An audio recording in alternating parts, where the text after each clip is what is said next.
So ഇതാണ് Samsung പുറത്തിറക്കിയ പുതിയ സാംസങ് M47. ഈ ഒരു ഫോണിന്റെ 1 മിനിറ്റ് ഷോർട്ട് റിവ്യൂ ഞാൻ പറയാൻ പോകുന്നത്. ഫസ്റ്റ് തന്നെ ഇതിന്റെ ഡിസൈൻ പ്രീമിയം ഡിസൈൻ ആണ്. ഗ്ലാസ് ബാക്ക് ആണ്, ഫ്രണ്ട് ഗ്ലാസ് ആണ്. Of course Gorilla Glass Victus പ്ലസിന്റെ സപ്പോർട്ട് ഉണ്ട്. ഡ്രോപ്പ് റെസിസ്റ്റന്റ് ആണെന്ന് പറയുന്നു, എന്ന് വെച്ച് താഴെ ഇട്ട് കഴിഞ്ഞാൽ പൊട്ടിപ്പോകും, അത്രേ ഉള്ളൂ. ഇനി ഫ്രണ്ടിലേക്ക് വരണമെങ്കിൽ ഈ ഫോണിൽ നമുക്ക് ലഭിക്കുന്നത് 6.7 ഇഞ്ചിന്റെ ഒരു സൂപ്പർ ആംബ്ലഡ് ഡിസ്പ്ലേ ആണ്. അതെ, സൂപ്പർ ആംബ്ലഡ് ഡിസ്പ്ലേ. ഇത്രയും ബെസൽസും കാര്യങ്ങളൊക്കെ ഉണ്ട്. ആൻഡ് 120 ഹെർട്സ് റിഫ്രഷ് റേറ്റ് ഉണ്ട്. So it's actually good. ഇനി പെർഫോമൻസിലേക്ക് വരണമെങ്കിൽ നമുക്ക് ഈ ഒരു ഫോണിൽ സ്നാപ്ഡ്രാഗൺ ചിപ്സെറ്റ് ഉണ്ട്, എന്ന് വെച്ച് വലിയ സാധനങ്ങളൊന്നുമല്ല.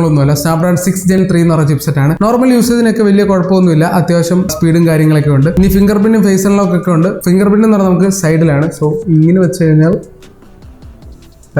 വന്നു ഫിംഗർ പ്രിന്റ് ഒക്കെ ഉണ്ട്.